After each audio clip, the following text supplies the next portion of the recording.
Durante el verano de 2003, los eventos en el noreste de los Estados Unidos que involucraron a una extraña criatura parecida a un humano despertaron un breve interés en los medios locales antes de que se promulgara un aparente apagón.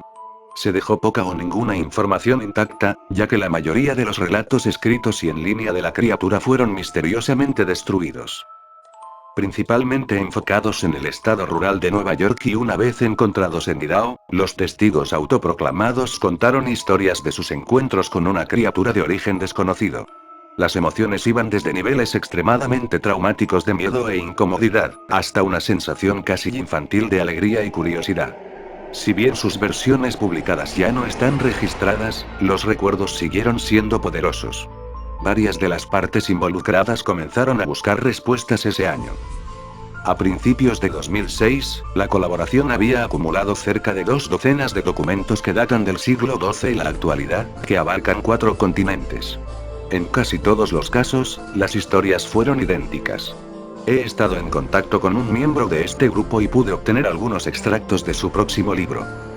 Una nota de suicidio 1964. Mientras me preparo para quitarme la vida, siento que es necesario aliviar cualquier culpa o dolor que haya introducido a través de este acto. No es culpa de nadie más que de él. Por una vez desperté y sentí su presencia. Y una vez desperté y vi su piel. Una vez más me desperté y escuché su voz, y lo miré a los ojos. No puedo dormir sin temor a lo que pueda experimentar después de despertarme. No puedo despertar nunca. Adiós. En la misma caja de madera se encontraron 2 sobres vacíos dirigidos a William y Rose, y una carta personal suelta sin sobre. Querida Lini, he orado por ti, dijo tu nombre. Una entrada de diario traducida del español. 1880. He experimentado el mayor terror. He experimentado el mayor terror. He experimentado el mayor terror. Veo sus ojos cuando cierro los míos. Están huecos. Negros. Me vieron y me traspasaron. Su mano húmeda. No dormir. Su voz texto ininteligible. Diario de un marinero 1691. Vino a mí en sueños. Desde los pies de mi cama sentí una sensación. Se lo llevó todo. Debemos regresar a Inglaterra. No volveremos aquí de nuevo a petición del rastrillo. De un testigo 2006. Hace 3 años, acababa de regresar de un viaje desde las cataratas del Niágara con mi familia el 4 de julio. Estábamos todos muy agotados después de un largo día conduciendo, así que mi esposo y yo pusimos a los niños en la cama y lo llamamos una noche. Aproximadamente a las 4 de la mañana, me desperté pensando que mi esposo se había levantado para ir al baño. Aproveché el momento para recuperar las sábanas, solo para despertarlo en el proceso. Me disculpé y le dije que creía que se había levantado de la cama. Cuando se volvió para mirarme, jadeó y levantó los pies del final de la cama tan rápido que su rodilla casi me tira fuera de la cama. Luego me agarró y no dijo nada. Después de adaptarme a la oscuridad por medio segundo, pude ver que causó la extraña reacción. A los pies de la cama, sentado y de espaldas a nosotros, había lo que parecía ser un hombre desnudo, o un gran perro sin pelo de algún tipo. La posición de su cuerpo era inquietante y antinatural, como si hubiera sido atropellado por un automóvil o algo así. Por alguna razón, no me asusté instantáneamente, sino que me preocupé más por su estado. En este punto, estaba un poco bajo la suposición de que se suponía que debíamos ayudarlo. Mi esposo estaba mirando por encima del brazo y la rodilla, metido en posición fetal, mirándome de vez en cuando antes de regresar a la criatura. En una ráfaga de movimiento, la criatura se arrastró por el costado de la cama y luego se arrastró rápidamente en una especie de movimiento agitado a lo largo de la cama hasta que estuvo a menos de un pie de la cara de mi esposo.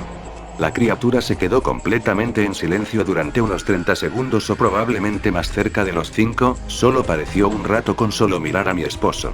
La criatura luego puso su mano en su rodilla y corrió hacia el pasillo, que conducía a las habitaciones de los niños. Grité y corrí hacia el interruptor de la luz, planeando detenerlo antes de que lastimara a mis hijos. Cuando llegué al pasillo, la luz del dormitorio era suficiente para verlo agachado y encorvado a unos 20 pies de distancia. Se dio la vuelta y me miró directamente, cubierto de sangre. Pulsé el interruptor de la pared y vi a mi hija Clara. La criatura bajó corriendo las escaleras mientras mi esposo y yo corrimos a ayudar a nuestra hija. Estaba gravemente herida y solo habló una vez más en su corta vida. Ella dijo: él es el rastrillo. Mi esposo condujo su auto hacia un lago esa noche, mientras llevaba a nuestra hija al hospital. No sobrevivieron. Al ser una ciudad pequeña, las noticias se difundieron bastante rápido. La policía fue útil al principio y el periódico local también se interesó mucho. Sin embargo, la historia nunca se publicó y las noticias de la televisión local tampoco dieron seguimiento.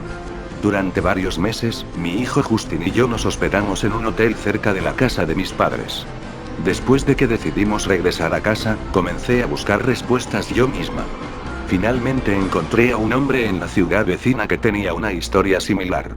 Nos pusimos en contacto y comenzamos a hablar de nuestras experiencias. Sabía de otras 2 personas en Nueva York que habían visto a la criatura a la que ahora nos referimos como el rastrillo. A los 4 nos llevó unos 2 años completos cazando en internet y escribiendo cartas para obtener una pequeña colección de lo que creemos que son relatos del rastrillo. Ninguno de ellos dio detalles, historial o seguimiento. Un diario tenía una entrada que involucraba a la criatura en sus primeras 3 páginas y nunca la volvió a mencionar. El diario de un barco no explicaba nada del encuentro, solo decía que el rastrillo les dijo que se fueran. Esa fue la última entrada en el registro.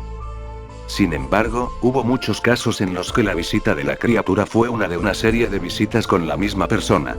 Varias personas también mencionaron que se les habló, incluida mi hija. Esto nos llevó a preguntarnos si el rastrillo nos había visitado antes de nuestro último encuentro. Configuré una grabadora digital cerca de mi cama y la dejé encendida toda la noche, todas las noches, durante 2 semanas. Examinaba tediosamente los sonidos de mí rogando en mi cama todos los días cuando me despertaba. Al final de la segunda semana, estaba bastante acostumbrado al sonido ocasional del sueño mientras borraba la grabación a 8 veces la velocidad normal. Esto todavía tomó casi 1 hora todos los días. El primer día de la tercera semana, pensé escuchar algo diferente. Lo que encontré fue una voz aguda. Fue el rastrillo. No puedo escucharlo lo suficiente como para comenzar a transcribirlo. No he dejado que nadie lo escuche todavía. Todo lo que sé es que lo he escuchado antes, y ahora creo que habló cuando estaba sentado frente a mi esposo. No recuerdo haber escuchado nada en ese momento, pero por alguna razón, la voz en la grabadora me devuelve inmediatamente a ese momento. Los pensamientos que deben haber pasado por la cabeza de mi hija me molestan mucho. No he visto al rastrillo desde que arruinó mi vida, pero sé que ha estado en mi habitación mientras yo dormía. Sé y temo que una noche me despertaré y lo veré mirándome.